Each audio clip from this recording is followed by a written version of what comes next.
Las noticias, protagonistas y tendencias del momento. César Miguel Rondón, en Conexión Radio. La voz que cuenta la historia mientras ocurre. Muy buenos días. Son en este momento las 9 en punto de la mañana de este lunes 6 de noviembre. 9 de la mañana con el nuevo horario. Quiere decir que, por ejemplo, en Caracas son las 10 de la mañana ya. Y en México son las 8 de la mañana. No 2 horas de diferencia como antes. Hora del este, 9 en punto de la mañana. En este momento, a las 9 de la mañana, Eastern Time, usted está escuchando en Conexión Radio por Éxitos 107.1 FM, la emisora del sur de Miami, Territorio Éxitos. Usted también puede escuchar en Conexión Radio por la aplicación Actualidad Media Group, que usted descarga de manera gratuita en su celular. Y si entra en www.éxitos107.com, además de escucharnos, nos puede ver. Así que aquí recibo el saludo de José de Villa desde Maracaibo, José Luis Palacios en Temuco, Chile, Juan Bautista González en una Caracas con una mañana cristalina que ya apunta a decembrina. Doña María Alicia Cifontes, excelente Gonzalo Grau y su clave secreta. Muchas gracias, doña María Alicia Cifontes. Esto porque recomendamos el último disco de Gonzalo Grau en nuestra carta sabatina. Recuerde que si quiere recibir esa carta, lo único que tiene que hacer es entrar en cesarmiguelrondon.com/boletín y allí usted pone sus datos y todos los sábados recibirá su carta. Carlos Antonio Ramírez Galindo nos saluda desde La Serena, en Chile. Jorge Anaya, también en Chile, pero en Viña del Mar. Estrella Suárez en Ciudad de México. Ella es Maravina. Gracias a todos por reportar la sintonía de En Conexión Radio. En Conexión Radio es una producción de Flor Alicia Anzola para Éxitos 107.1 FM en Miami, con Laura Rodríguez en la producción general. Muy buenos días, Laura. Muy buenos días, César. Buenos días a todos y feliz comienzo de semana. En Madrid está Mariel Sofía Rodríguez en la producción informativa. Buenos días, Mariel Sofía. Muy buenos días, feliz inicio de semana para todos.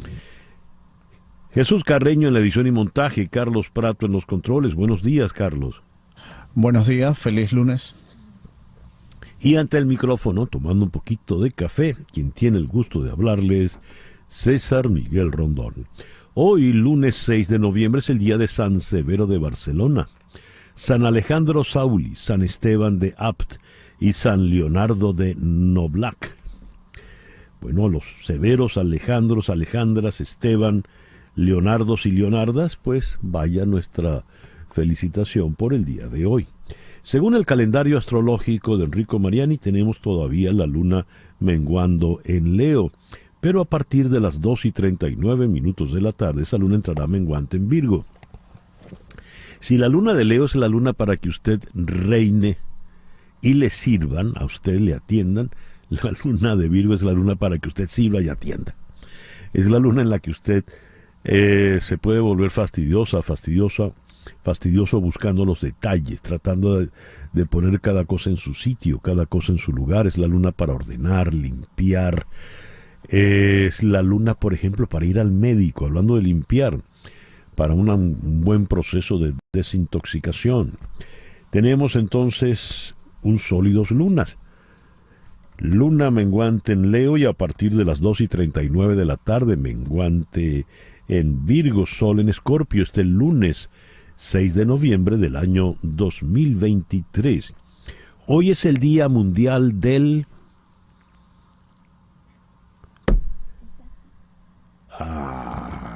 no, ay, Flor, ay, qué pena, qué pena. Bueno, no importa. No importa. hoy es el Día Mundial del Saxofón, porque tal día como hoy nació Adolphe Sax, un músico belga que, jugando con el oboe y los fagots, pues creó el saxofón. El término viene de su nombre. Es el Día contra el Paludismo en las Américas. En el año 2019 se estimaron 229 millones de casos de paludismo en todo el mundo, con una alta incidencia en niños menores de 5 años, considerado el grupo más vulnerable. Es también el Día Internacional para la Prevención de la Explotación del Medio Ambiente en la guerra y en los conflictos armados, que por lo visto no cesan. Hablando de conflictos armados, vamos a comenzar nuestra agenda de hoy en Buenos Aires con Kevin Ari Levin, experto en temas de Israel y el Medio Oriente. Tel Aviv, Amán, Ramallah, Bagdad, Ankara.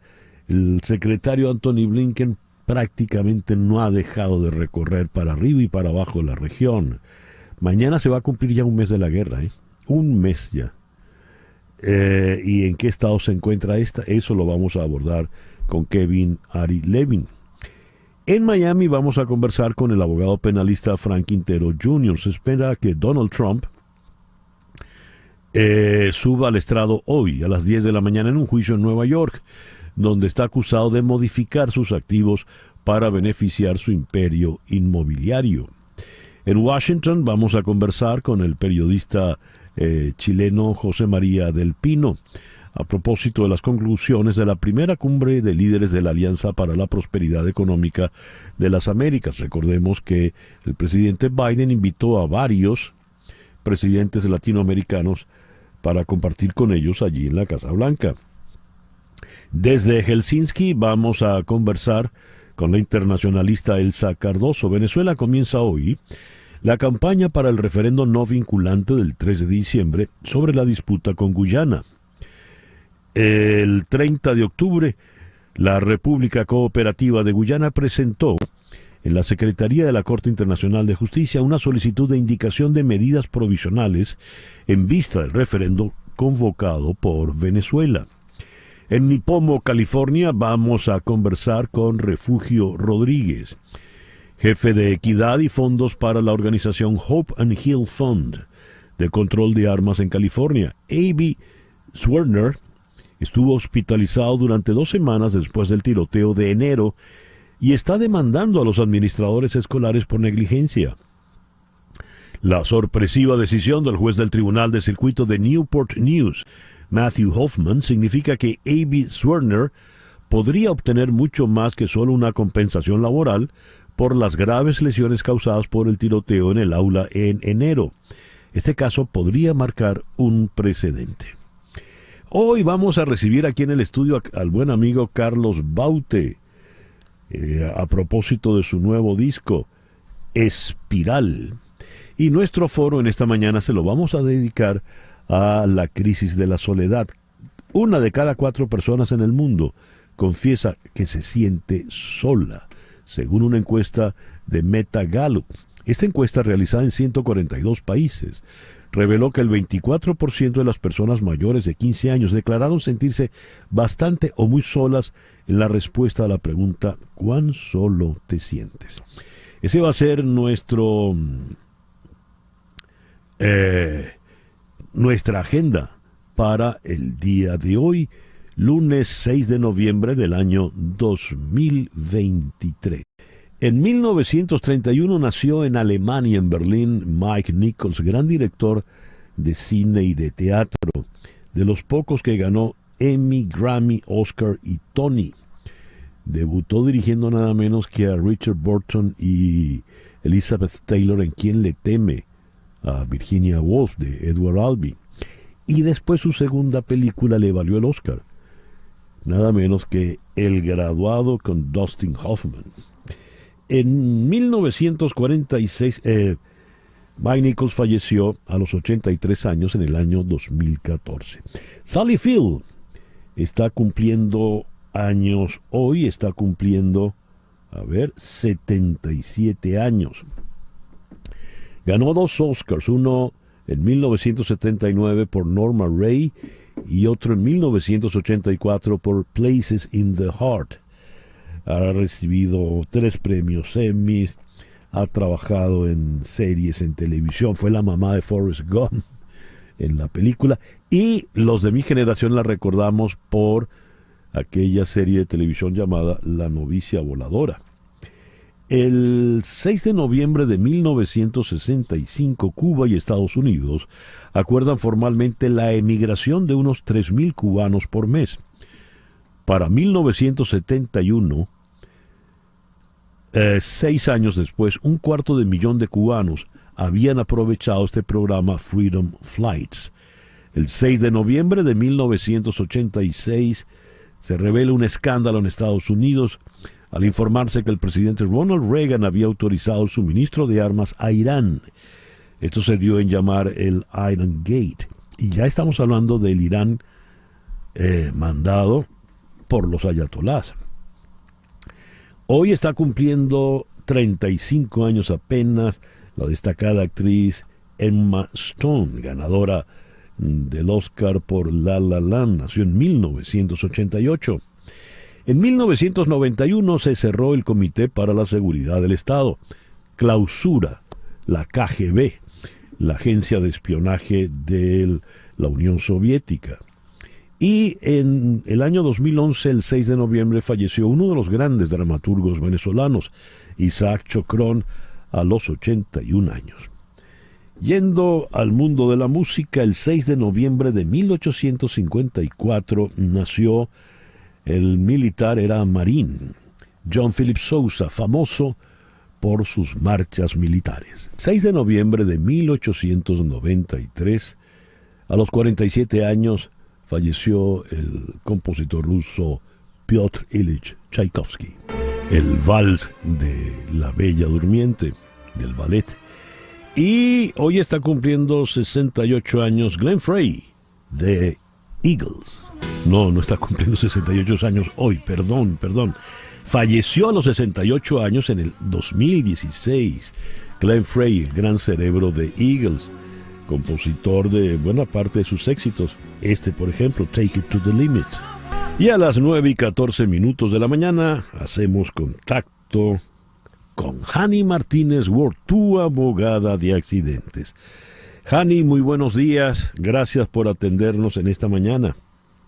Muy buenos días, muchísimas gracias, y como siempre estamos aquí los lunes para darle la información que usted necesita. Recuerde, estamos desde la escena 24/7 a la hora de un accidente. El sábado un amigo regresaba a Miami después de unas vacaciones y estaba en cola de bumper a bumper, y yo le dije, así estamos. Los sábados a los domingos hay un tráfico horrible y uno nunca sabe cuándo puede ser el accidente, y por eso tenemos aquí el número de teléfono dedicados a ustedes para que llamen desde la escena del accidente. Recuerda, usted no paga absolutamente nada, ni un centavo desde la escena ni al final del caso. El seguro del culpable es el que paga el costo del abogado, así que ¿por qué no tener uno de los mejores abogados desde el principio, desde la escena del accidente? Así es. El teléfono que usted tiene que tener allí en su celular, en la memoria de su celular, es el 855-DOLOR-55. 855-DOLOR-55, que equivale a 855-365-6755. A propósito de la compensación que usted va a recibir, Hani, tengo aquí un testimonio muy, muy interesante. Vamos a escucharlo. Yo me llamo Silvio Rafael Pérez Miranda. Bueno, yo estaba detenido y el camión que estaba parqueado detrás de mí salió y me golpeó. Y comencé a sentir dolor ya en la cervical. Sí, por la televisión había conocido de esta compañía, y entonces fue que llamé, me puse en contacto con él. Bueno, hice el tratamiento, no hay cheque, me dieron mucho más de lo que yo esperaba. Y hablo con honestidad. Esperábamos menos y nos sorprendieron esas. Si conozco a una persona que pasa por esta misma situación, a quien primero yo recomendaría es a Hani Martínez Ward. Ahí lo tiene. Silvio Rafael Pérez Miranda recibió mucho más de lo que él pensaba recibir. ¿Cómo fue ese caso, Hani? Bueno, él estaba parado en un stop sign, le dieron por atrás después del stop sign en un día de lluvia y nos llamó desde la escena del accidente. Siempre yo digo, mira, no se autodescalifique, aunque un accidente sea pequeño o no, usted tiene la oportunidad de cuidar su salud, de cuidar la cervical, como él en el cuello tenía un dolor, con unos masajes y unas terapias se le fue el dolor y además, aunque fue un accidente pequeño, pudo obtener $12,000 por su caso. A $12,000 ahora en estas Navidades le va a cualquiera súper bien, claro, cualquiera claro que lo que necesite, sí. Así que no desista. Así es, le va a ocurrir como al amigo Silvio Javier Pérez Miranda, que obtuvo mucho más de lo que él esperaba. Por eso anote este número, 855-DOLOR55. 855-DOLOR55, que equivale a 855-365-6755. ¿Algo más, Hani? Eso es todo. Que tengas un maravilloso día, Hani. Igualmente esperamos sus llamadas. 855-DOLOR55 de Hani Martínez Ward, tu abogada de accidentes. El editorial con César Miguel Rondón. Es sabido que Winston Churchill era aficionado al escocés. Es cierto que ganó una guerra que para muchos era imposible de ganar, con, como se dice coloquialmente, una botella de whisky entre pecho y espalda diaria, más unas cuantas champans en la mañana, algo de brandy en la noche y unos cuantos tabacos de largo tamaño, que en su honor después de su muerte fueron llamados con su apellido, los Churchill. Claro, Churchill era alguien excepcional. En ningún momento se le vio mal o sin la compostura debida, siempre estaba en control y muy lúcido de lo que ocurría. En Venezuela tuvimos mala suerte, hubo un presidente muy aficionado a la bebida que esa bebida le hacía flaquear el carácter. Tanto le flaqueó que terminó a manos de su secretaria, que hizo desmanes, y por esos desmanes, pues en buena medida, de aquellos polvos vinieron estos lodos.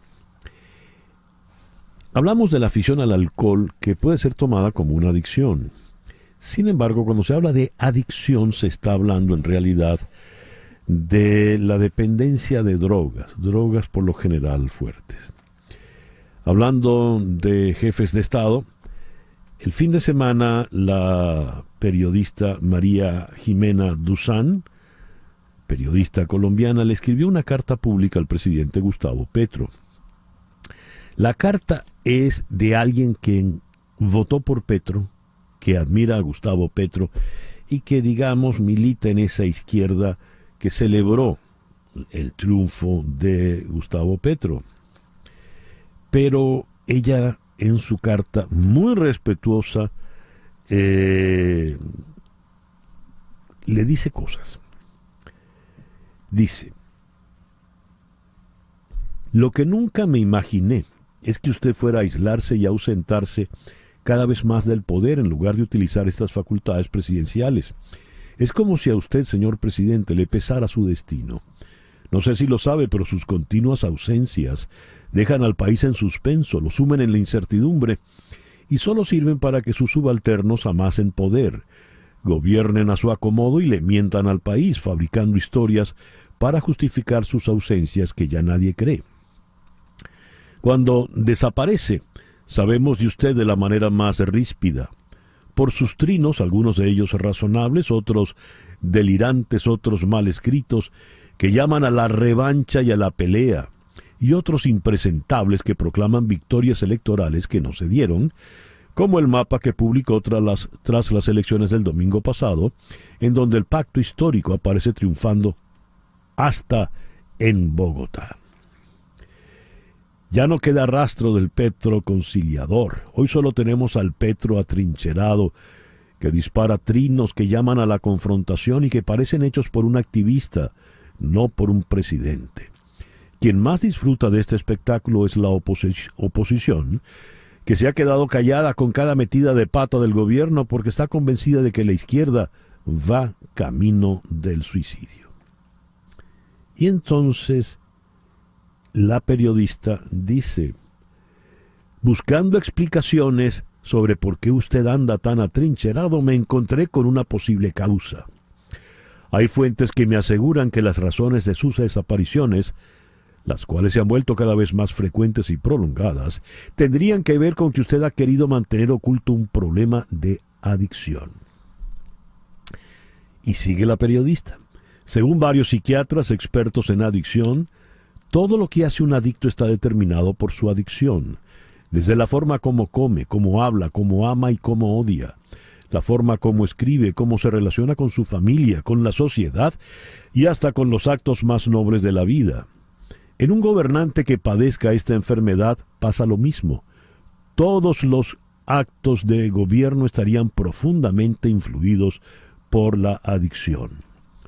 Presidente, si usted tiene un problema de adicción, lo invito respetuosamente a que lo devele. La adicción es un problema de salud que afecta a muchos colombianos y aceptarlo no es ni pecaminoso ni es una falla moral. Tampoco es una tara, es una enfermedad que tiene solución si se trata a tiempo. Déjese tratar, presidente, que el país y su proyecto político están de por medio. Si usted quiere cambiar a Colombia de una vez por todas, debería sincerarse y dejar de decirnos mentiras. Lo más difícil de las adicciones es aceptarlas. Una vez eso sucede, el adicto queda liberado y puede empezar su recuperación. Si usted hiciera eso, le quedaría el camino expedito para gobernar y para que el país que lo eligió siguiera creyendo en usted. He leído apenas unos párrafos de la carta publicada en cambio el fin de semana en Bogotá por la periodista María Jimena Duzán. Después de, por lo visto, mucho pensarlo, el presidente Gustavo Petro respondió en un trino, como le dicen en Colombia los tweets. En el trino que decía: la única adicción que tengo es el café por las mañanas. En fin. 9:25, una pequeña pausa y ya regresamos en Conexión Radio con las noticias más importantes de este lunes 6 de noviembre. Continuamos en breve con César Miguel Rondón en Conexión Radio por Éxitos 107.1 FM. A las 9:28 vamos con las noticias más importantes de este lunes 6 de noviembre. En Colombia, el mayor grupo disidente de la guerrilla de la FARC anunció que decidió levantarse de la mesa de negociaciones alegando incumplimientos por parte del gobierno, menos de un mes después de su instalación. Desde hoy declaramos suspendida la mesa de diálogo y la agenda pactada entre el gobierno de Gustavo Petro y el denominado Estado Mayor Central, conformado por rebeldes que se negaron a firmar el acuerdo de paz de 2016, según informaron en un comunicado. Pekín. El presidente chino Xi Jinping recibió hoy al primer ministro de Cuba, Manuel Marrero, quien desde el pasado 2 de noviembre está de visita en China. El dirigente cubano comenzó su viaje en la megalópolis de Shanghái, donde este fin de semana asistió a la 6ª Exposición Internacional de Importaciones de China y se entrevistó con su homólogo chino, Li Qian. Caracas.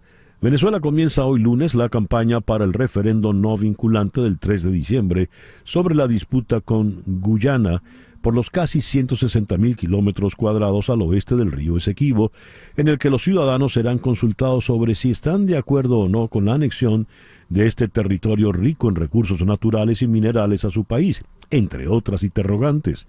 Con el llamado a responder 5 veces sí, el oficialismo planea comenzar la campaña que finalizará el 1 de diciembre con una movilización en todo el país, organizada por los equipos regionales y municipales creados en los últimos días, con la tarea de difundir las 5 preguntas que se harán en el referendo y motivar a los venezolanos a participar en el proceso consultivo. Kiev. Rusia atacó anoche con misiles y al menos 15 drones el centro de Odessa y su infraestructura portuaria, hiriendo a 5 personas y dañando varios edificios y equipamiento dedicado a la exportación de grano, según informó hoy lunes el jefe de la administración militar de la región de Odessa. Dijo Oleg Kiper: hay un impacto de misil en el centro de la ciudad y en una construcción industrial que ya no se utilizaba. Escribió: varias viviendas y el Museo Nacional de Historia de Odessa, construido hace más de 120 años, también sufrieron daños en el ataque. En Afganistán, cientos de miles de refugiados afganos se ven obligados a abandonar Pakistán, mientras el país implementa una orden de su gobierno interino para expulsar a las personas indocumentadas de sus fronteras. De los aproximadamente 4 millones de afganos que viven en Pakistán, se cree que alrededor de 1.700.000 están en el punto de mira de este plan de repatriación. El gobierno pakistaní fijó una fecha límite, el 1 de noviembre, para cuando las personas sin documentos legales, principalmente afganos, pero también potencialmente solicitantes de asilo de grupos perseguidos como los uigures de China y los rohingya de Myanmar, para permanecer en el país, deben irse o enfrentarse de otro modo al arresto y la deportación. Se espera que Donald Trump suba al estrado hoy en un juicio civil en Nueva York, donde está acusado de modificar a su gusto sus activos para beneficiar su imperio inmobiliario.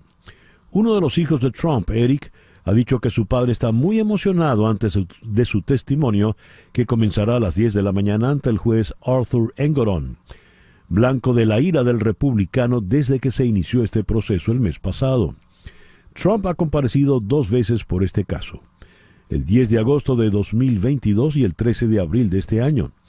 En extractos de la primera declaración, Trump calificó el proceso como la mayor caza de brujas de la historia del país y dijo que la fiscal general del estado de Nueva York, Leticia James, está fuera de control. Jerusalén. Hace casi un mes Israel amanecía ante la peor tragedia de sus 75 años de historia. Un mes de guerra entre Israel y Hamás ha dejado más de 11.000 muertos, casi 10.000 en Gaza, 241 rehenes y miles de soldados israelíes que avanzan por tierra dentro de la franja, cuya población sufre una catástrofe humanitaria sin precedentes y donde no parece haber un final a la vista. Por otra parte, el ejército israelí aseguró hoy, lunes, que ha bombardeado durante la noche 450 puestos de Hamás y matado a otro de sus comandantes en la franja, donde sus tropas avanzan en la toma de posiciones para partir el enclave en 2 mitades y dificultar las comunicaciones.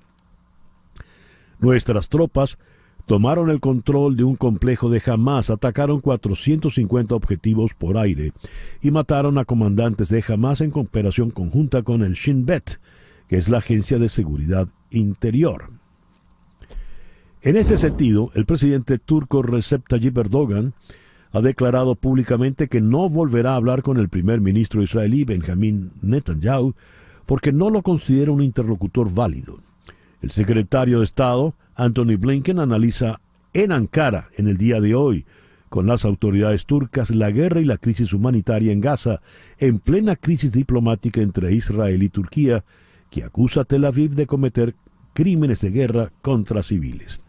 Cuando estamos prácticamente a un mes de la guerra, ¿en qué situación se encuentra esta? ¿Hay acaso algún final, algún cese al fuego o por lo menos una tregua en el horizonte? Vamos a Buenos Aires, allí está el sociólogo Kevin Ari Levin, experto en temas israelíes y del Medio Oriente.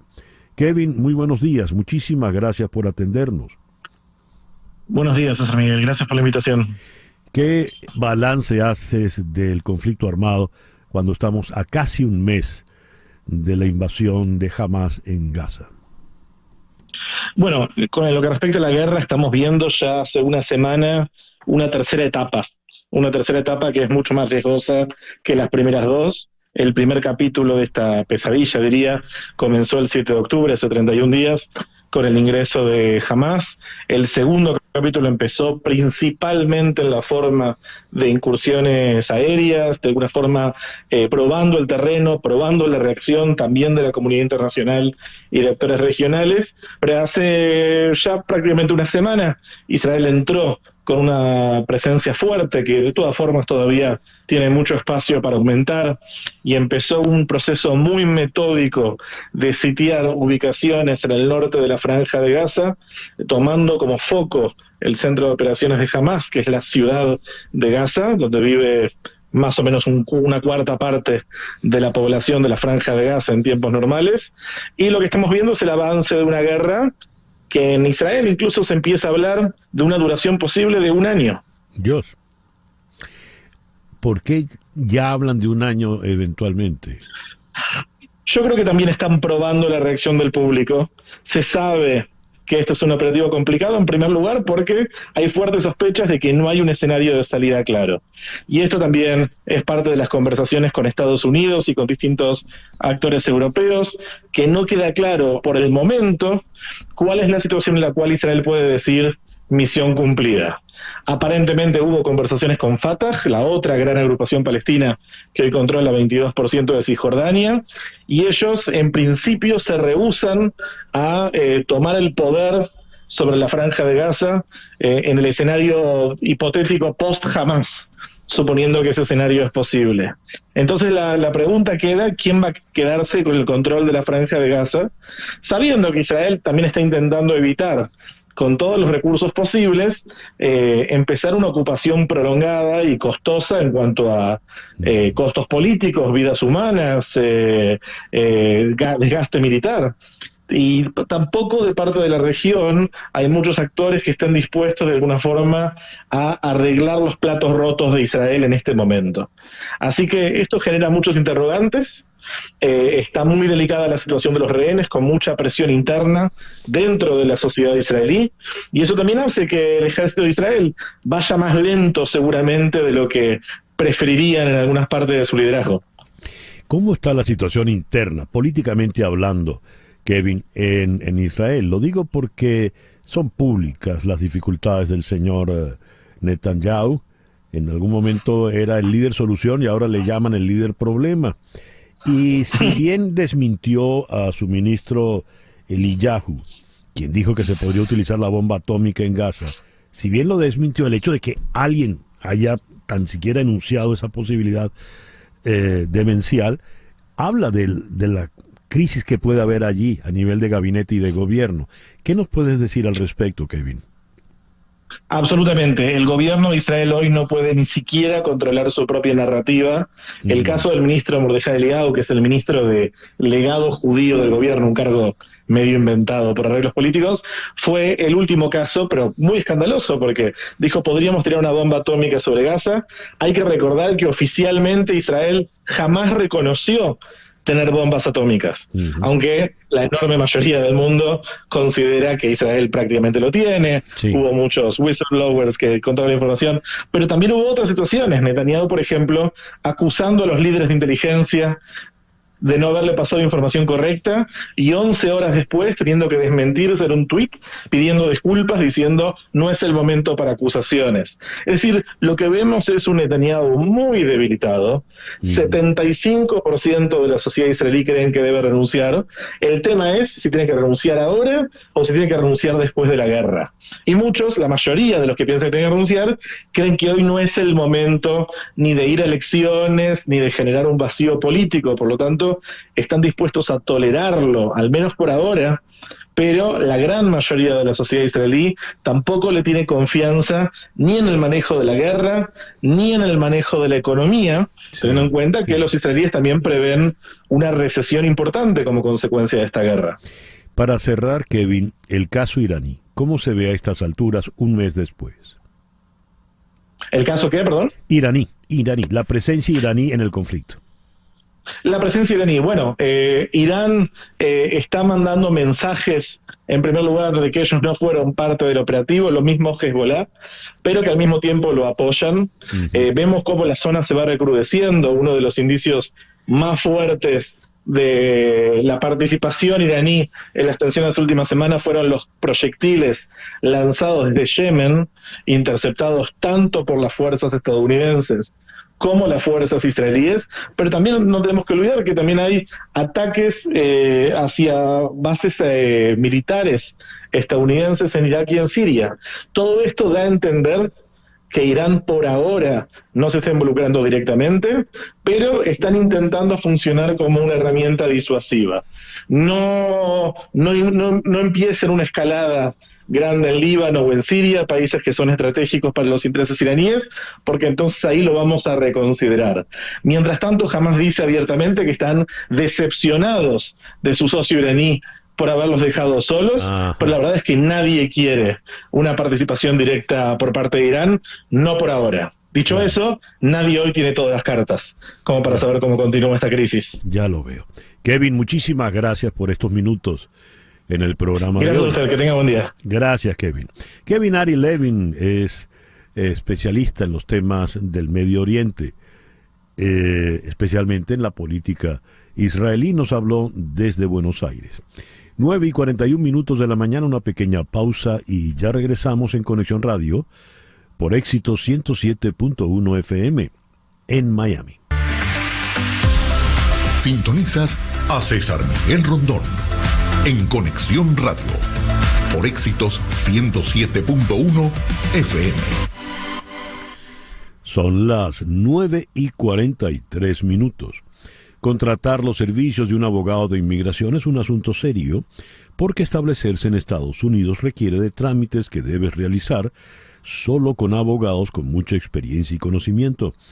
Y ese es el caso de las abogadas de Canelo Fadul Immigration, especialistas en visas de inmigración, laboral, familiar, humanitarias, entre tantas otras, suman más de 55 años de experiencia, asesorando desde la solicitud de la visa hasta la obtención de la residencia y posterior ciudadanía.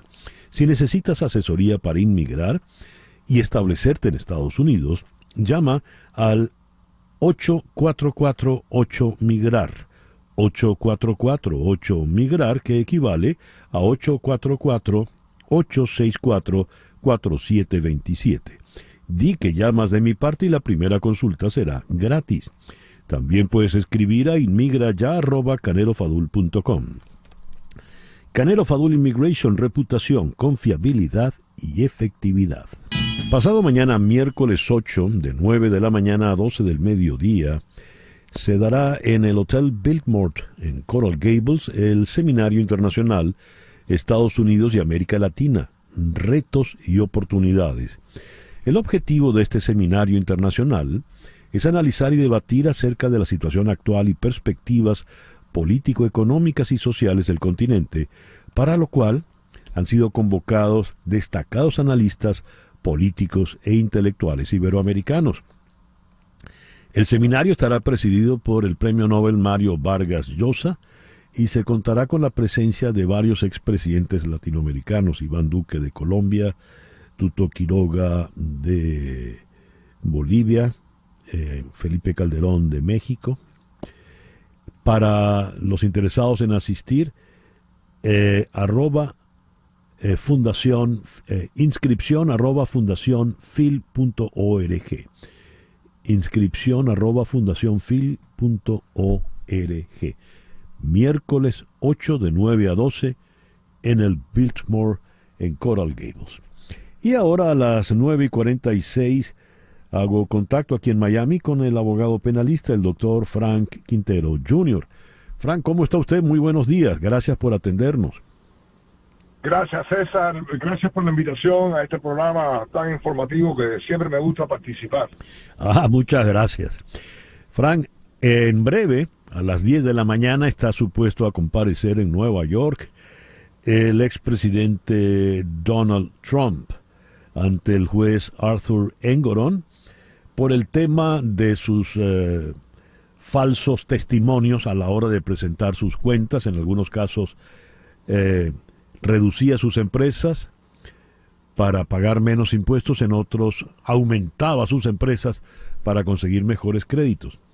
¿Qué puede pasar en el día de hoy allá en ese tribunal de Nueva York?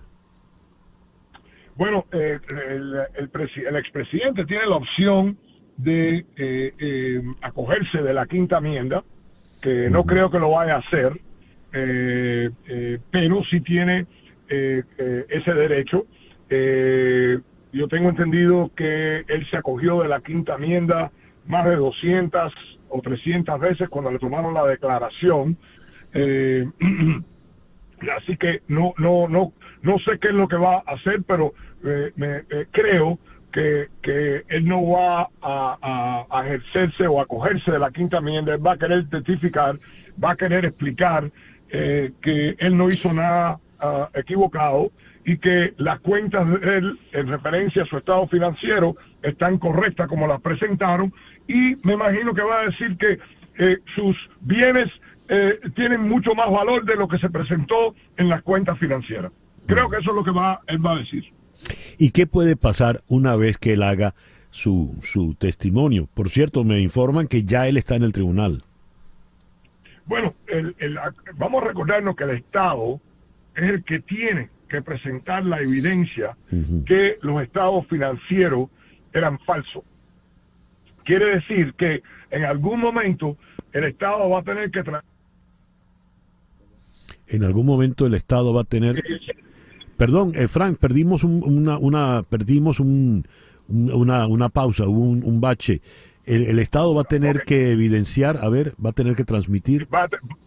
Va a tener que traer algún testimonio, alguna evidencia que los estados financieros, estaban falsos, porque la propiedad o los bienes que están en ese estado financiero valen o valían menos de lo que el presidente puso en esos documentos. Eso todavía no se ha presentado en sí. Se ha presentado que hubieron reuniones en las cuales el presidente dijo que él valía más de lo que supuestamente los estados financieros inicialmente, antes de ser presentados, enseñaran, y que él mandó a cambiar los estados financieros. La fiscal general del estado de Nueva York, la señora Leticia James, acaba de declarar a las afueras del tribunal. Dice: antes de que Trump suba al estrado, estoy segura de que entrará en insultos, burlas y ataques raciales. Dirá que esto es una cacería de brujas. Insisto, el expresidente ha tergiversado e inflado repetida y consistentemente el valor de sus activos. Estas declaraciones de la fiscal, ¿de qué manera pueden afectar lo que va a ocurrir en breve? Bueno, no va a afectar nada lo que ocurra en la corte. Creo que ese comentario es un comentario inapropiado que un fiscal haga antes de conducir una audiencia en corte. La fiscalía no debería dar ese tipo de declaración antes que la persona testifique. ¿Me entiendes? Sí, ya después que la persona testifique, obviamente el comentario puede ser muy apropiado, pero no antes. Bien, esto en esa ristra de casos pendientes que a nivel judicial tiene el expresidente, ¿qué tanto puede pesar? Bueno, obviamente los casos que están pendientes son casos criminales, son acusaciones bien serias que pueden resultar en que el presidente, el expresidente, sea encarcelado. La gravedad y la seriedad de esos cargos son sumamente, o de esos casos son sumamente importantes. ¿Puede terminar entonces en la cárcel y desde allí hacer campaña electoral? Bueno, los polls, las encausaciones están enseñando que el expresidente está en muchos estados por delante del presidente Biden. Eso es posible que sí, el presidente vaya encarcelado y tendremos la ceremonia de inauguración dentro de una cárcel. Dios. Suena, César, suena ridículo. Sí, absolutamente. Pero es una gran probabilidad. ¿Quién lo va a cuidar, los carceleros o el servicio secreto?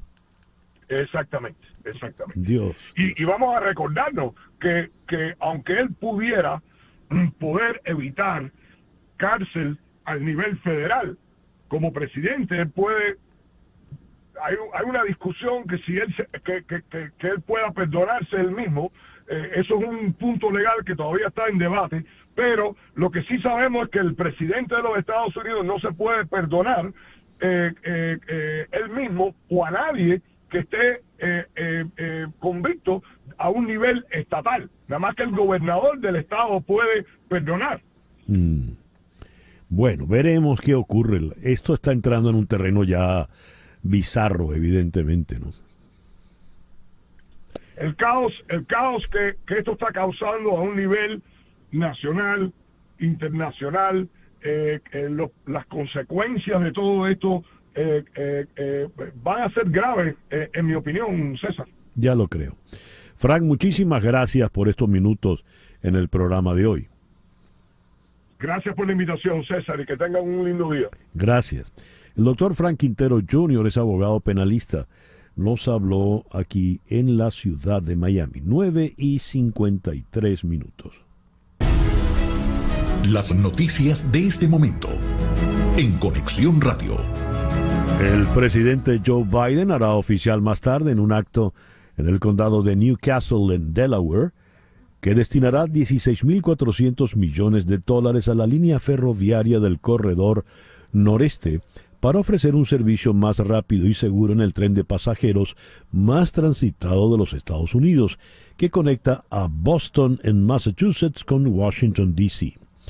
El plan prevé repartir los $16.400 millones en 25 proyectos ferroviarios de pasajeros en el corredor noreste de la red estatal interurbana de trenes, Amtrak, para reconstruir túneles y puentes antiguos, modernizar vías, sistemas eléctricos, señales y estaciones.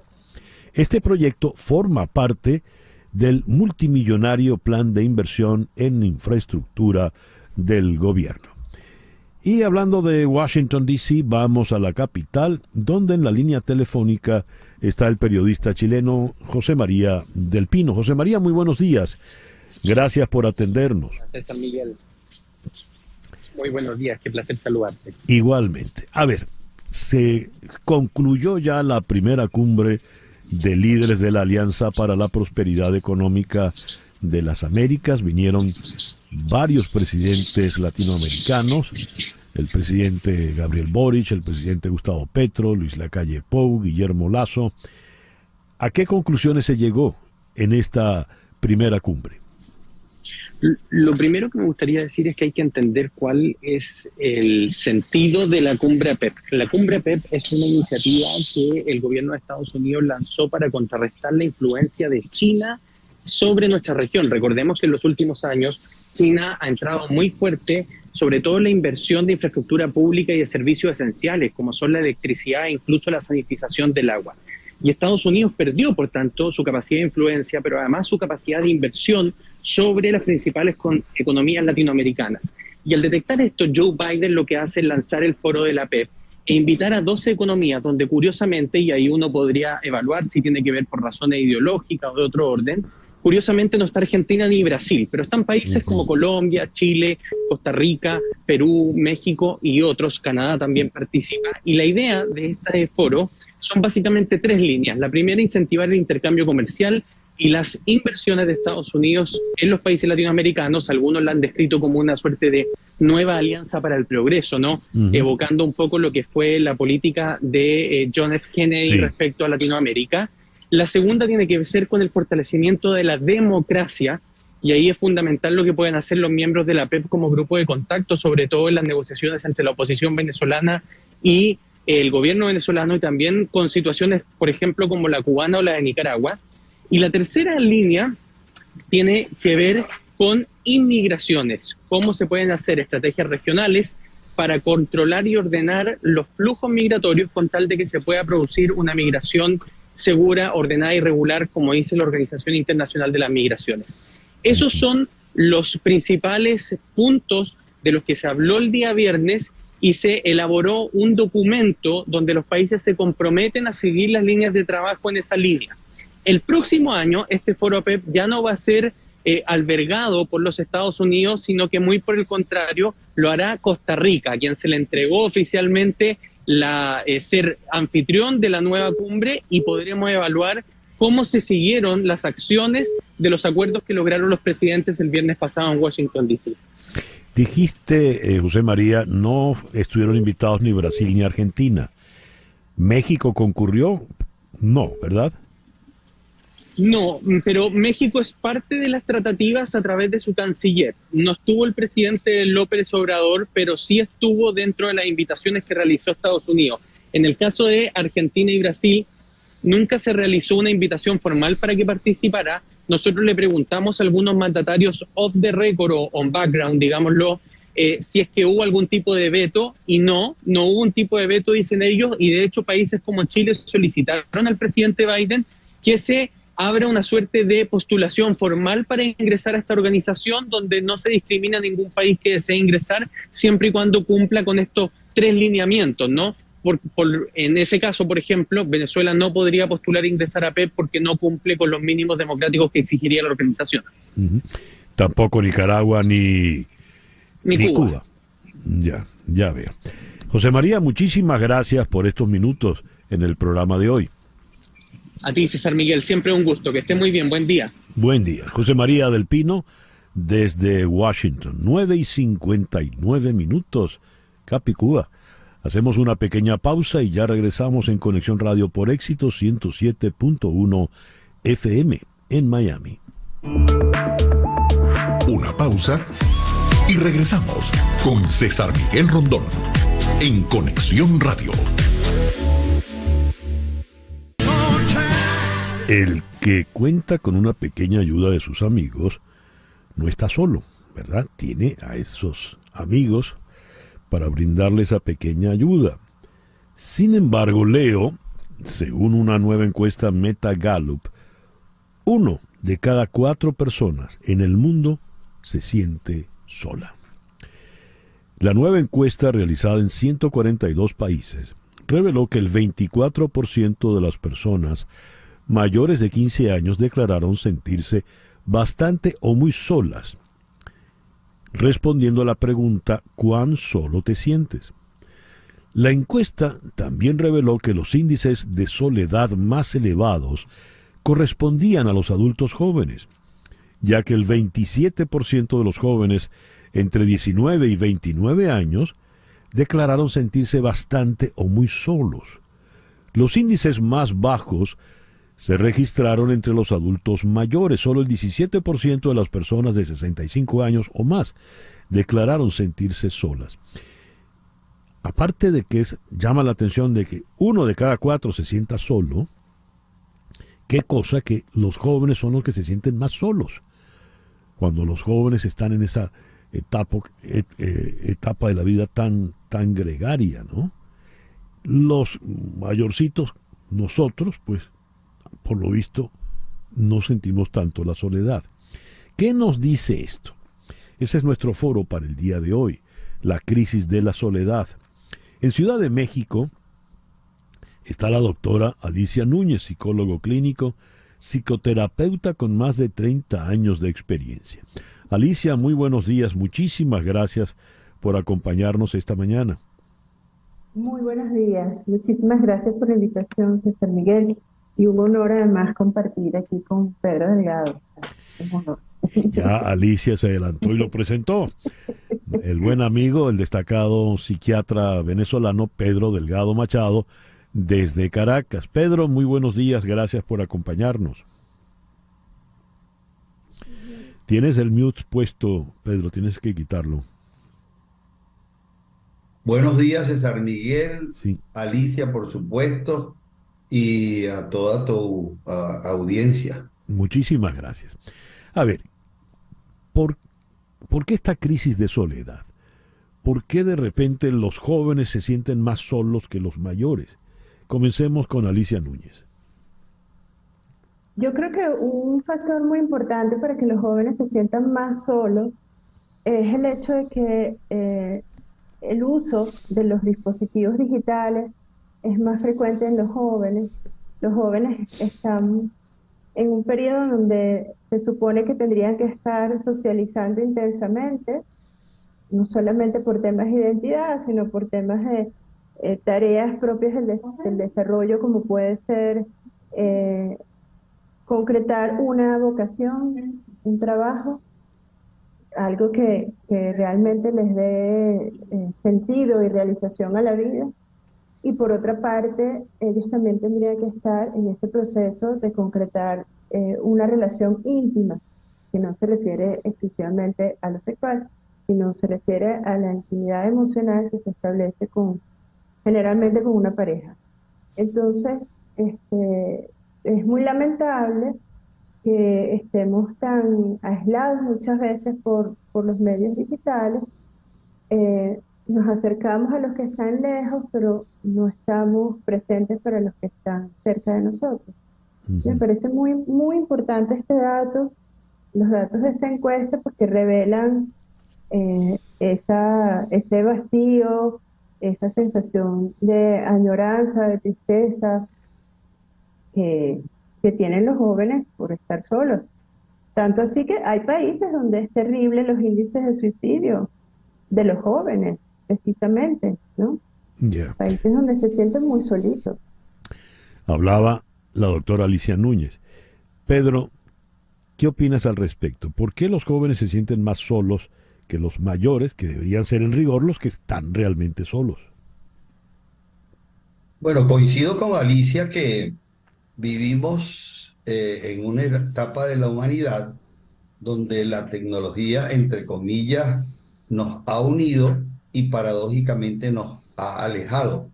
Hay relaciones, hay muchas relaciones, pero muy superficiales. Y entonces eso hace que no haya relaciones que realmente llenan. O sea, cuando uno tiene una amistad cercana, pues uno comparte profundamente. Cuando uno tiene miles de amigos, uno puede compartir muy poquito con los demás. Entonces, al final del día, lo que puede quedar es una sensación de soledad. Pero, sin embargo, no toda soledad es negativa, porque estamos refiriéndonos probablemente a una soledad negativa. La gente que trabaja en psicología positiva habla de por lo menos 4 tipos de soledad. Una soledad emocional que tiene relación con los vínculos con otros. Cuando tú te separas por alguna razón de un vínculo, te queda una sensación de tristeza. Una soledad positiva, que es donde tú estás solo, pero te sientes bien, te sientes completo. Ahí no hay malestar. Ahí hay un proceso de introspección. O sea, mi mujer en un momento dado me dijo, siento necesidad de estar sola, y se fue 3 días y estuvo sola y se sintió muy bien. Correcto. Hay lo que llaman la soledad transitoria, relacionada a cambios y separaciones, la gente que migra, la gente que se muda, etcétera, sufre durante un tiempo una sensación de malestar, pero que generalmente cede rápidamente.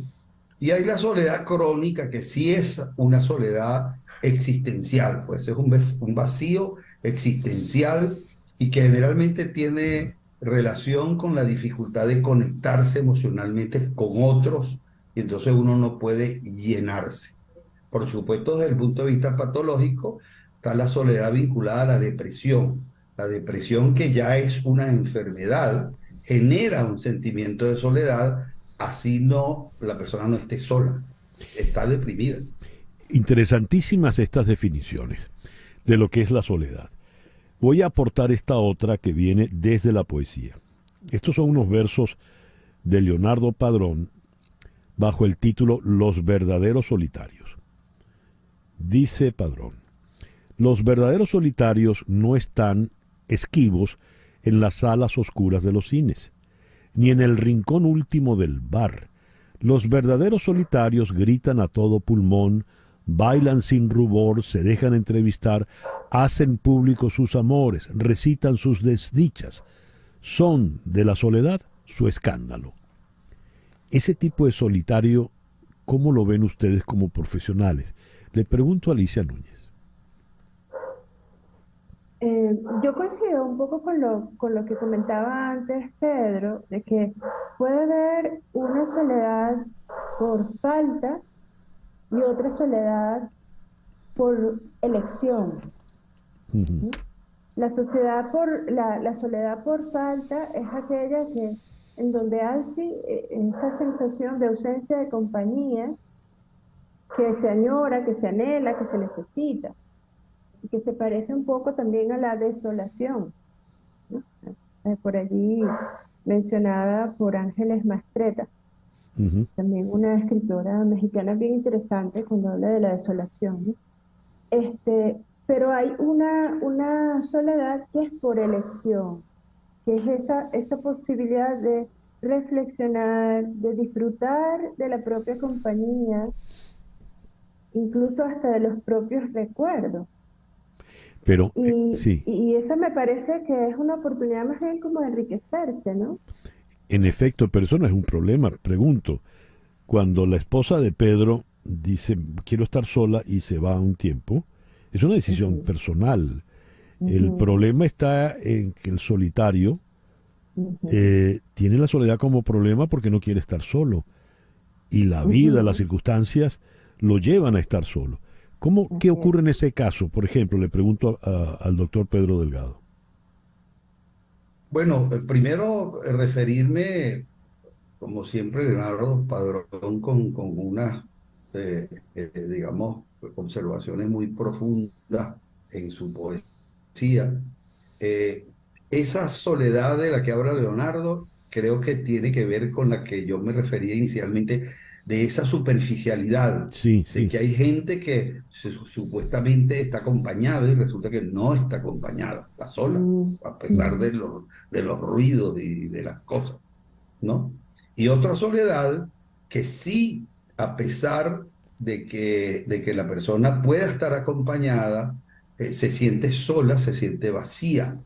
En psicoanálisis hay un concepto que se llama relaciones de objeto. Es decir, las personas en la medida en que van haciendo vínculos y mientras los vínculos son más profundos, mejor, hace relaciones, o sea, incorpora a esas personas de afuera adentro de sí y entonces se relaciona con ellas dentro de sí.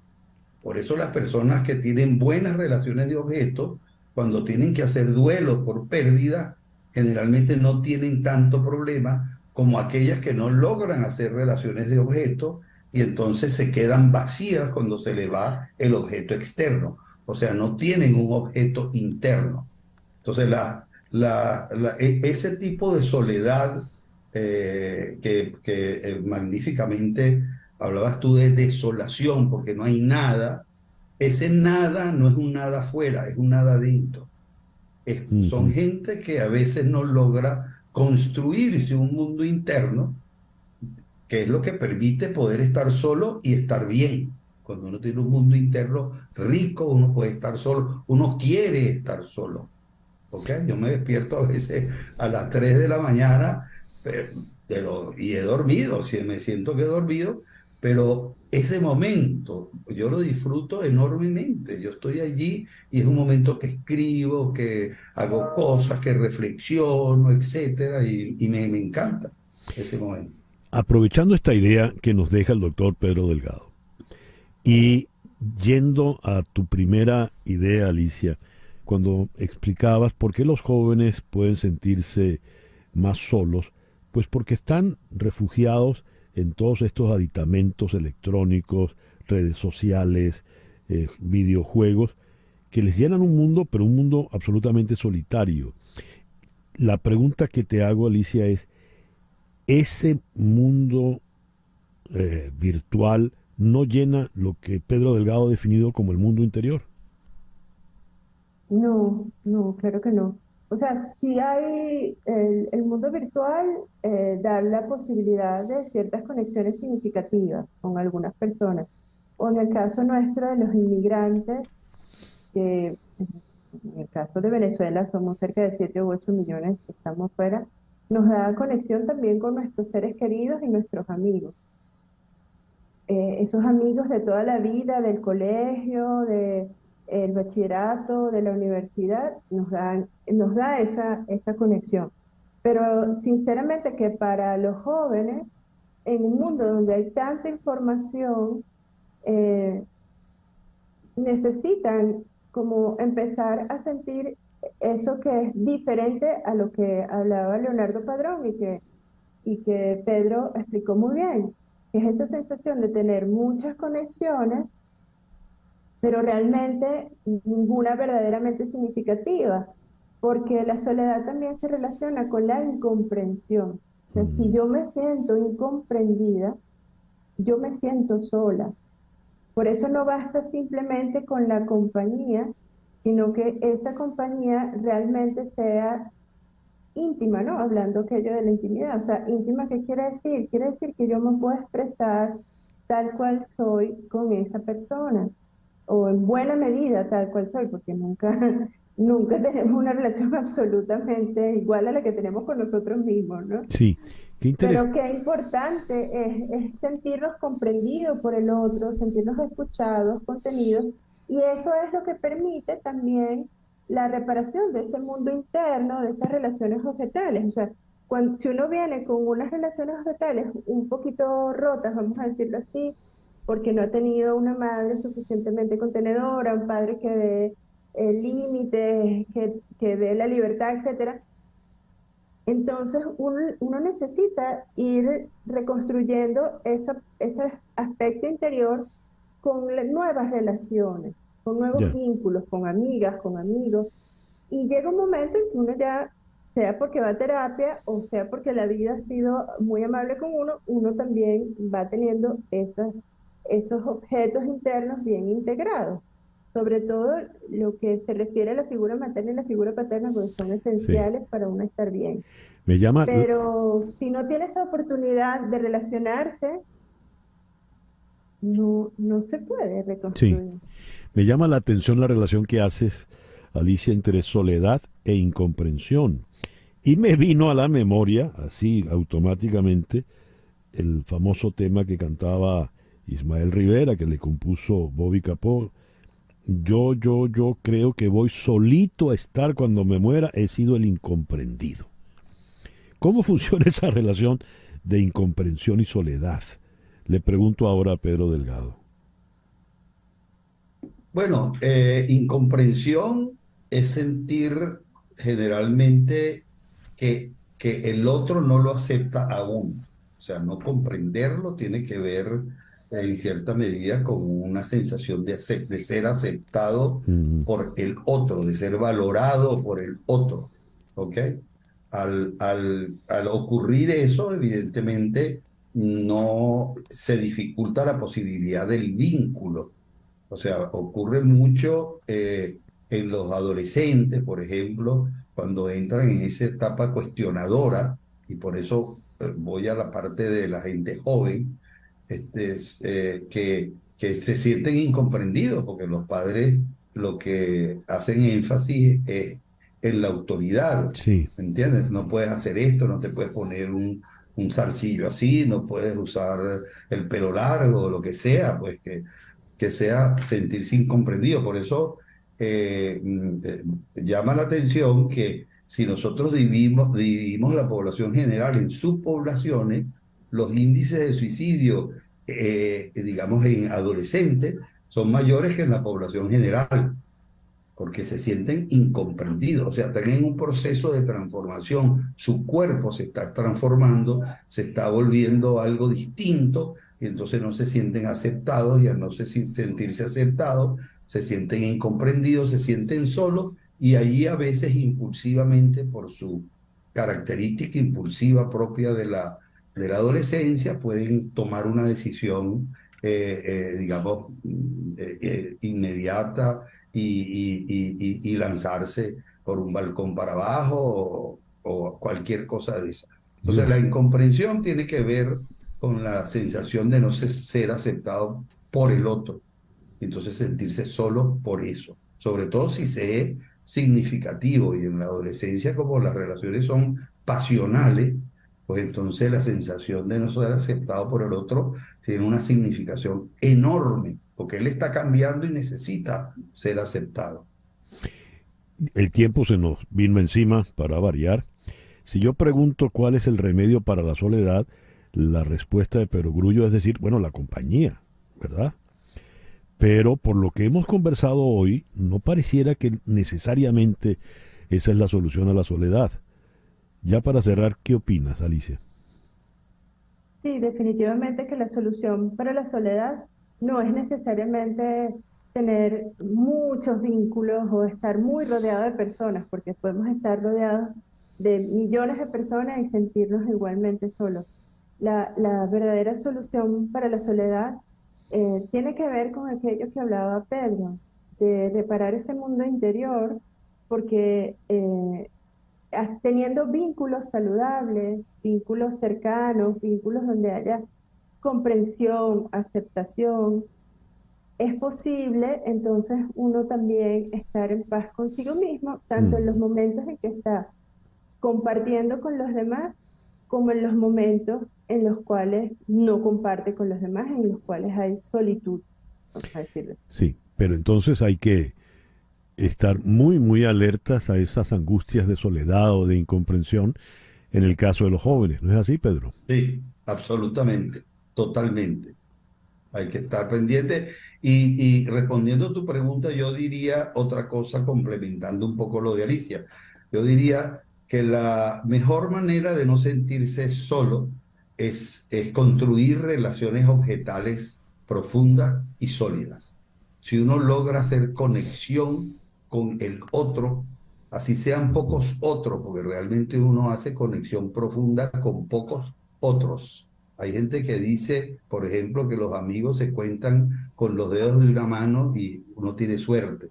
Y yo creo en esas cosas. Si uno tiene eso, uno tiene una riqueza interna y es difícil sentirse esa soledad existencial. Sí te puedes sentir solo en momentos, pero no hay la soledad existencial.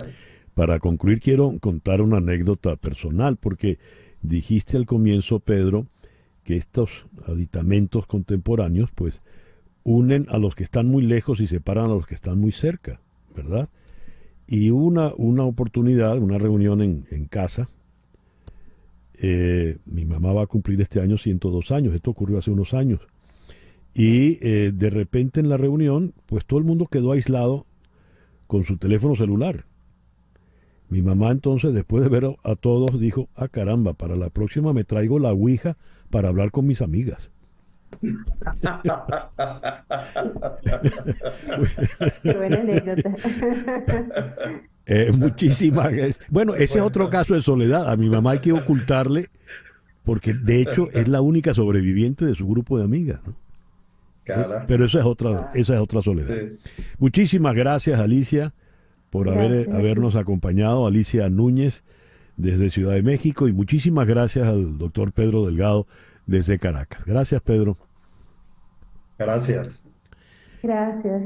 Feliz día. Feliz día. 10:24 de la mañana, una pequeña pausa y ya regresamos en Conexión Radio por Éxito 107.1 FM en Miami. En un momento regresamos con César Miguel Rondón en Conexión Radio por Éxitos 107.1 FM. Estamos en Conexión Radio con César Miguel Rondón. Son las 10:27. Prepárate para manejar la tendencia en South Day Kia. Experimenta el futuro con nuestros espectaculares autos eléctricos, el EV6 y el EV9. Y aquí tienes noticias emocionantes por tiempo limitado. Hasta el 30 de noviembre, cuando compres 3 llantas, recibirás la cuarta por solo $1. No te lo pierdas. South Day Kia es tu puerta de entrada al futuro. Ven y únete a manejar la tendencia juntos. Visita South Day Kia hoy en 17120 South Dixie Highway, Miami, Florida 33157. Vamos ahora a Helsinki. En Helsinki está la doctora Elsa Cardoso, destacada internacionalista, doctora en Ciencias Políticas, profesora titular jubilada de la Universidad Central de Venezuela. Elsa, muy buenos días, muchísimas gracias por atendernos. Muy buenos días, gracias a ti, gracias. A ver, comienza el show, el espectáculo, la gran campaña Esequibo. Comienza hoy una campaña para convocar al referendo, según el cual los venezolanos podrán votar unas preguntas que no tienen mayor sentido. Alguien lo definió es como preguntarle, ¿quiere usted a su mamá? Y usted responde sí. Pero hay una última pregunta donde se interroga sobre, ¿quiere usted que el territorio Esequibo pase a ser parte de los estados de Venezuela? Que sus ciudadanos sean venezolanos con cédula y pasaporte, cosa que ha molestado a la República Corporativa de Guyana. Y en medio de esto, tenemos que Venezuela ha de presentar ante la Corte Penal Internacional en La Haya un documento, un documento, se me perdió aquí la definición legal técnica para este documento, de manera tal de que qué es lo que está planteado en este momento con relación a Guyana, la Guayana Esequiba y el gobierno venezolano. Sí, el tema es que la cuestión de fondo es que el tema del Esequibo, de la reclamación del Esequibo, está siendo tratado desde hace 3 años en la Corte Internacional de Justicia, ¿no? A petición de Guyana. Una vía a la que Venezuela se opuso desde el inicio de estas reclamaciones en los años 60 del siglo pasado, pero que finalmente, después de diferentes procesos y mediaciones, se fue, agotando esa vía, y el gobierno de Guyana adoptó la iniciativa de solicitar al secretario general de las Naciones Unidas su apoyo para que esto fuera a la Corte Internacional de Justicia, procedimiento que, por cierto, no inventó Guyana, sino que estaba previsto en el Acuerdo de Ginebra, donde el secretario general de las Naciones Unidas tenía esa posibilidad de recomendar otro mecanismo que no fuese el de la mediación. Y bueno, y en todo caso, eso está ahora en la Corte Internacional de Justicia. Y una de las preguntas a la que el gobierno guyanés se ha referido directamente, entre las 5 preguntas hay 3 que ha objetado en particular el gobierno de Guyana. Una de ellas es, por supuesto, la que mencionaba César Miguel sobre la creación del Estado de la Guayana Esequiba, la cedulación, pasaportes y todo esto que propone esta pregunta. La otra pregunta a la que se opone es a la que la pregunta a los venezolanos de no reconocer la jurisdicción de la Corte Internacional de Justicia, es decir, desconocer que ese procedimiento ya está, que la solución, que la decisión final ya no está en manos de negociaciones entre los dos países, sino en la Corte Internacional de Justicia. De modo que, ¿cuál es la situación actual? Más allá de consideraciones de política interna venezolana que tienen un peso enorme en todo esto, obviamente, ¿no? Yo digo obviamente, habrá que conversarlo, pero el tema en este momento, el tema internacional, es que hay un procedimiento andando ante la Corte Internacional de Justicia, y el gobierno venezolano aparece ahora con esta idea de un referendo en el que los venezolanos tendrían la atribución de aprobar que el gobierno abandone un procedimiento internacional que es parte de un acuerdo suscrito hace muchos años y al que el gobierno constantemente sobre el cual está apelando constantemente, que es el Acuerdo de Ginebra. Y en vez de, o esperemos que no sea así, pero pareciera que el esfuerzo no se está poniendo en preparar las posiciones que bien comentabas, debe presentar el gobierno los argumentos que debe presentar el gobierno con un buen equipo, ojalá que sea un equipo amplio y muy completo de expertos en el tema, para defender las tesis venezolanas ante la Corte Internacional de Justicia, y ese ese pliego debe presentarse en abril del año que viene. Tan cerca como está esa fecha, y lo que vemos ahora, y es de preocuparse obviamente, es esta propuesta que se sale completamente del carril del Acuerdo de Ginebra, de la legalidad. Mira, y al fin y al cabo de lo que conviene a Venezuela en este momento. Esta convocatoria al referendo tiene muchas voces en contra. Recordemos que Guyana tiene a su favor muchos vecinos de Venezuela, por cierto, Cuba, entre ellos. Estados Unidos, Brasil, en fin, es el cuadro. ¿No está entrando, te pregunto entonces, Elsa, el gobierno venezolano en una suerte de callejón sin salida? Sí, y muy complicado para esta causa, ¿no? Separemos por un momento el gobierno y el país, lo que no es difícil en el caso venezolano, porque estamos ante un gobierno que gobierna contra la voluntad general de los venezolanos. Pero digamos, no es bueno para el gobierno. Empecemos por lo más sencillo, porque en realidad se está complicando sus relaciones con muchos de sus aliados o los países con cuyos votos quería contar más de una vez. Los países del Caribe, por ejemplo, están muy en contra de cualquier posición del gobierno venezolano que vaya contra los intereses de Guyana. Las relaciones con el Caribe históricamente fueron muy complejas por eso. Ahora, pensando en el país, esto mete al país en una tremenda complicación, porque se está desatendiendo lo que hay que atender en el fondo, que es el cuidado porque las posiciones de Venezuela sean posiciones legítimas, aceptables, argumentadas. Y aquí no hay argumentos, aquí incluso lo que ha habido, y es uno de los argumentos de Guyana, ¿no? Es que esto de la creación del Estado de la Guayana Esequiba, acompañado, por cierto, por movilizaciones militares cerca de la zona de reclamación, sea cual sea el tamaño de esas movilizaciones, ese es otro tema, es un gesto violento que coloca a Venezuela en una posición al país lo coloca en una posición muy complicada, difícil, que pudiera generar, uno no sabe, pudiera generar reacciones del lado guyanés, reacciones para nada convenientes de hacer la relación más tensa, ¿no? Alguien hablaba de la metáfora de las Malvinas, yo creo que es llevarlo muy lejos, pero en fin. Pero está allí. El referente está allí, evidentemente. Elsa, Dios, qué embrollo. Bueno, veremos en qué termina todo esto. Elsa, muchas gracias por atendernos en el día de hoy, Elsa. A ti, con el mayor gusto siempre, César. Cariños a tu gente, a tu equipo y a tu audiencia, por supuesto. Muchísimas gracias. La doctora Elsa Cardoso desde Helsinki.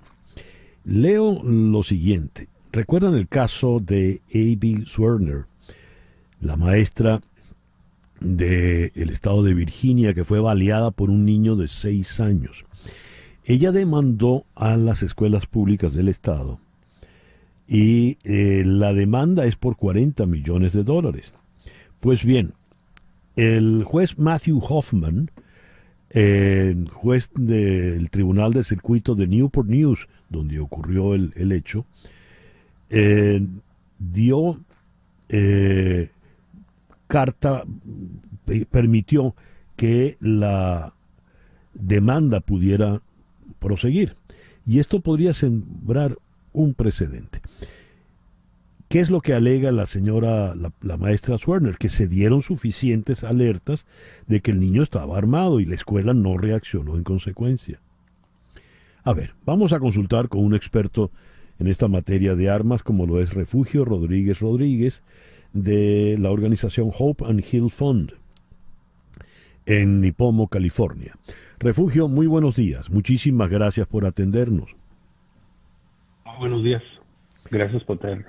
A ver, ¿qué significa esta decisión del juez Hoffman en el caso de la maestra Swerner? Pues la verdad yo pienso que debemos de recordar de que este caso existe porque también existe la ley que le da inmunidad a las compañías de armas y los vendedores de armas. Entonces, yo pienso que se va a ver un poco más este tipo de de casos simplemente porque no existe contabilidad donde debe de ser, que son las compañías que están vendiendo estas armas. A ver, a efectos de nuestra audiencia, podríamos explicar, pero la demanda de la maestra Swerner no es con los fabricantes de armas, es con las escuelas de Virginia, ¿no? Exacto, porque es imposible en este país, imposible, demandar a una compañía de armas, a un vendedor de armas, porque en el 205 el Congreso escribió en ley, esa ley, de que no existe ninguna contabilidad, no puede uno demandar a ninguna compañía de armas o vendedores de armas en este país. Entonces ella, como no puede hacer esa demanda, lo hace con la escuela. Pero ¿qué ocurre cuando el juez Hoffman dice que proceda la demanda contra la escuela? ¿Cuál es el precedente que puede quedar en pie? Pues, de nuevo, este caso, yo pienso que vamos a ver mucho más este tipo de casos en diferentes sistemas, porque puede ser no nomás en la escuela, puede ser en cualquier otro negocio, en tu estación de radio, ¿verdad? Uh-huh. Puede ser donde quiera. Simplemente, de nuevo, lo que me estoy enfocando es que eso existe porque el problema y la causa, lo que está causando esto, es porque son inmunes las compañías y los vendedores de armas, que realmente es donde debe existir responsabilidad. El simple hecho de que un niño de 6 años tuvo acceso a una arma, de acuerdo, hay otros factores también, pero yo pienso que vamos a ver esto mucho más en diferentes sistemas, simplemente porque existe esa inmunidad a las compañías y a los vendedores. Porque, y quiero hacer esto claro, quiero decir esto muy claro. Eso quiere decir que ellos pueden hacer lo que ellos quieran y uno no puede ni demandarlos en cualquier forma. Punto. Yeah.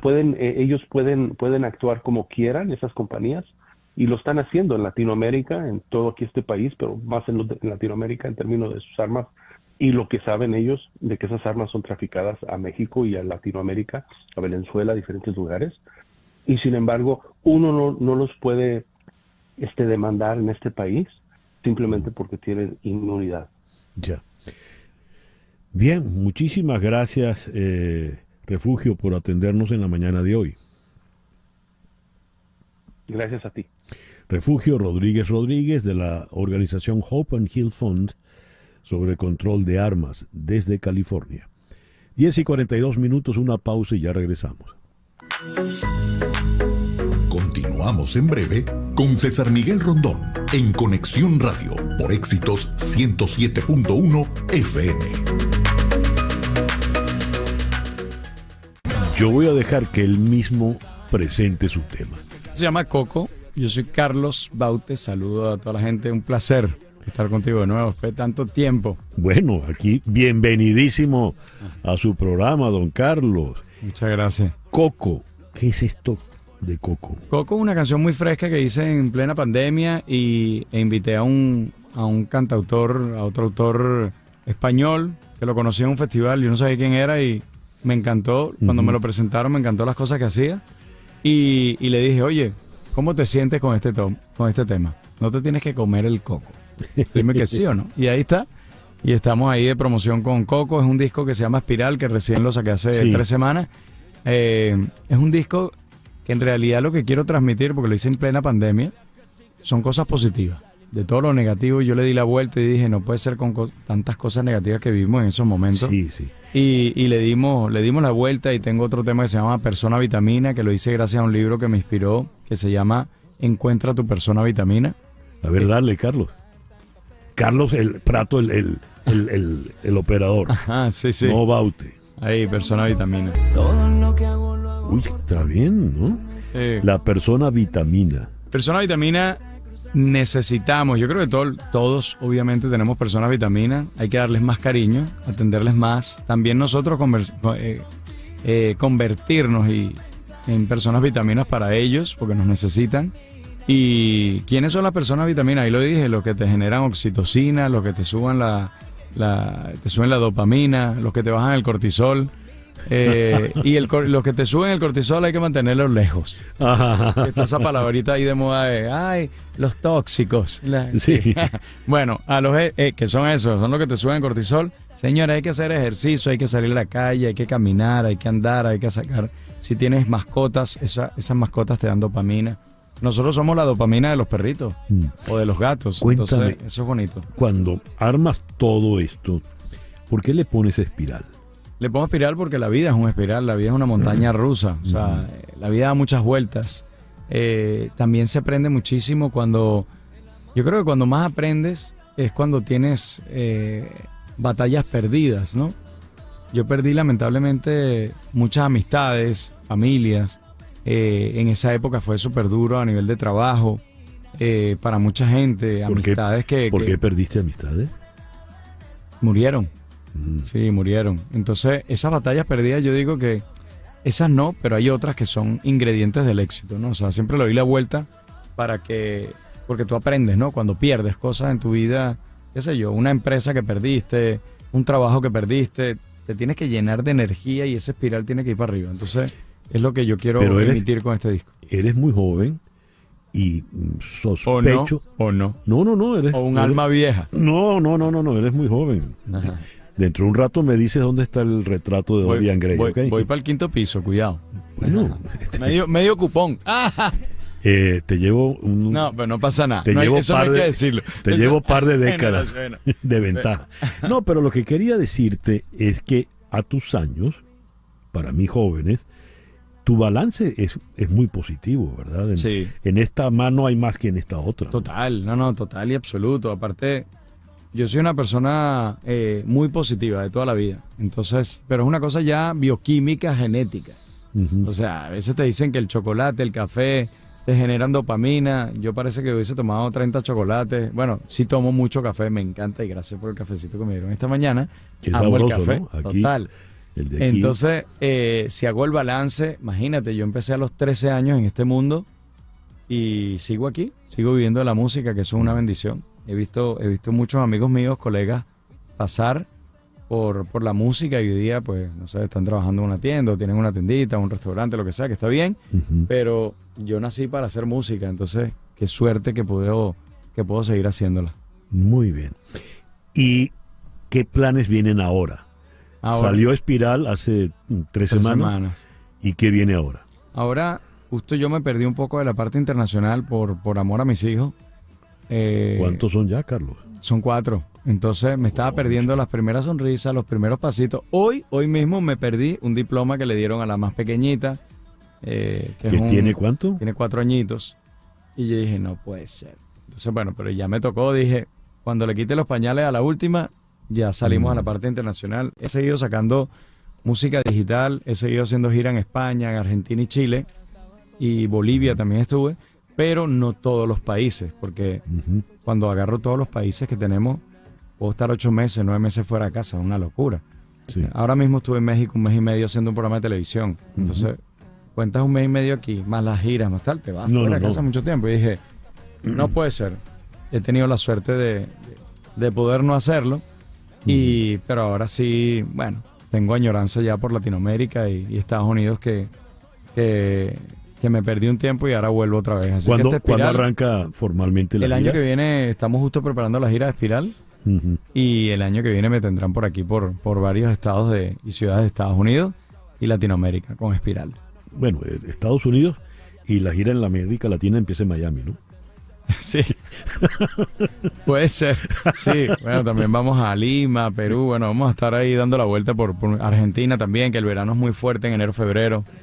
O sea que vamos a estar por ahí. No sé qué fecha vamos a estar aquí en Estados Unidos, si te digo la verdad, pero estamos ya en negociaciones. Estamos justo este viaje, ha sido para retomar muchas cosas, hacer promoción también y negociar la gira.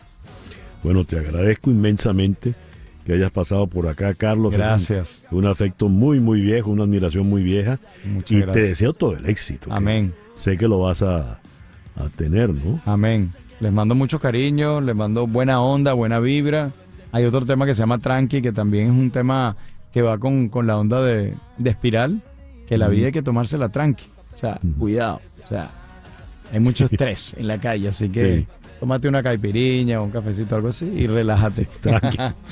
Ahí la tienes, Carlos. A ver. Esa es. Bajo el sol tu cuerpo se ve muy hot. Muy bien. Pero ahora dice lo de tranqui. Ahí viene. Estamos tranqui. Bueno, tranqui nos vamos a quedar. Gracias por venir, Carlos, de verdad. Gracias. Gracias, César. Como decían antes por allá por Nueva York, se le quiere de gratis. Me encanta, me encanta. Sí, Muchas señor. gracias. Abrazos. Y el éxito vendrá seguro. Amén. Amén. Muy bien. Y felicitaciones a la chiquita. Gracias. Por su medalla. Ahora te enseño la fotito de su medalla. ¿Cómo no? Medalla al respeto a sus compañeritos. Muy bien. Y ya el reloj nos dice que son las 10:55. Y así nos vamos por el día de hoy. En Conexión Radio fue una producción de Flor Alicia Anzola para Éxito 107.1 FM con Laura Rodríguez en la producción general, Mariel Sofía Rodríguez en la producción informativa, Jesús Carreño en edición y montaje, Carlos Prato en los controles y ante el micrófono, quien tuvo el gusto de hablarles, César Miguel Rondón.